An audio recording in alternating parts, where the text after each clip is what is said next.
And joining us now, the target of that ad, Senate Budget Committee and Senate Finance Committee member, Kansas Senator Roger Marshall.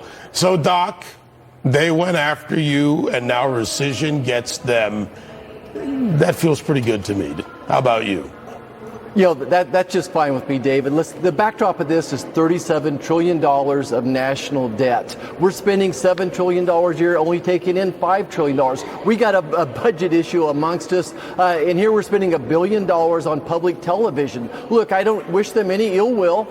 They certainly are a left-leaning organization, to be polite about it. But here you're using taxpayer money to run an advertisement against a politician, right? So, yeah. Anyway, we just thought it was a waste of. It's not the best use of money. Let's put it that way. If I had the choice between spending $1 billion on public radio, public television versus rural hospitals, I'm going to pick rural hospitals.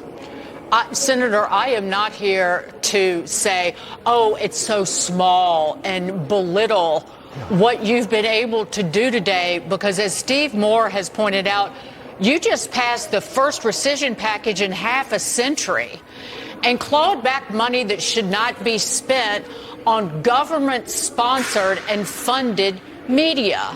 There is absolutely no need for it. Here are a couple more of my favorite headlines from NPR. Companies face uphill battle trying to get Americans to eat bugs. And then right-wing conspiracy theory about eating bugs is about as racist as you think. Every dollar matters, and certainly dollars that are going toward people who use it in a political fashion. Yeah. So I think the big picture I would ask Americans is, if the president identifies waste, fraud, or abuse, what do you expect him to do with it? Well, I think we would expect him to be frugal and get rid of that. So that's exactly what we did here. We trimmed back. It's only $9 billion. It's only $9 billion. But again, that could help keep rural hospitals open. Maybe we could have more food. There's lots of other things, better things to do with $9 billion, including paying off the national debt, which is the biggest long-term threat our grandchildren will ever face. But it also, David, gets back to the point, the central question of what is the role of government? Right. The role of government's not to fund broadcasting. I've been at this for a while. You know, the opposition to this is that people won't get their emergency alerts. Well, I looked into states like Alaska, where there are 235 AM and FM radio stations.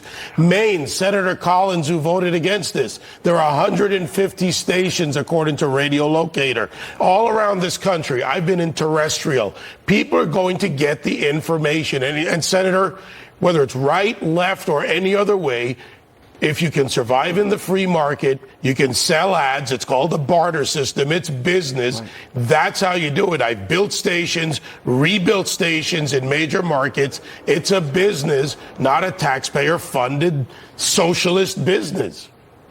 Yeah, once upon a time, there was probably a place for government funding, but when you're in Kansas, we're in Tornado Alley. And when there's a tornado system coming towards you, severe thunderstorms, you're going to tune to a local TV station with the local meteorologist with the radar. And then if you're asleep, you have a special warning system. I don't know anyone that turns to public broadcasting during these types of emergencies. That's just a fallacy out there. I think there's plenty of other alternatives. To your point, we would probably go to a radio station, but most likely we want a local television with a locally trained meteorologist. By the way, Senator, those NPR PBS stations, low dial FMs, low power AMs with basically no wattage. They don't reach what a WNAX or other stations that have clear channel signals would reach.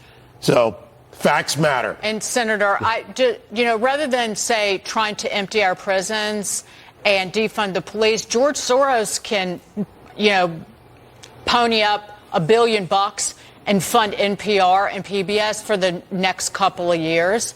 That's walking around money for somebody like that. Final word. Yeah. So they're getting out a leftist message that these public broadcasts have been turned into another tool of the leftist socialists. That's all they've become significantly. Yes, they've got some good programs, but we don't want to use government funding for such a program as this. There's better things to do with the money. And you keep Absolutely. More rescissions. We want more rescission. One packages. next week.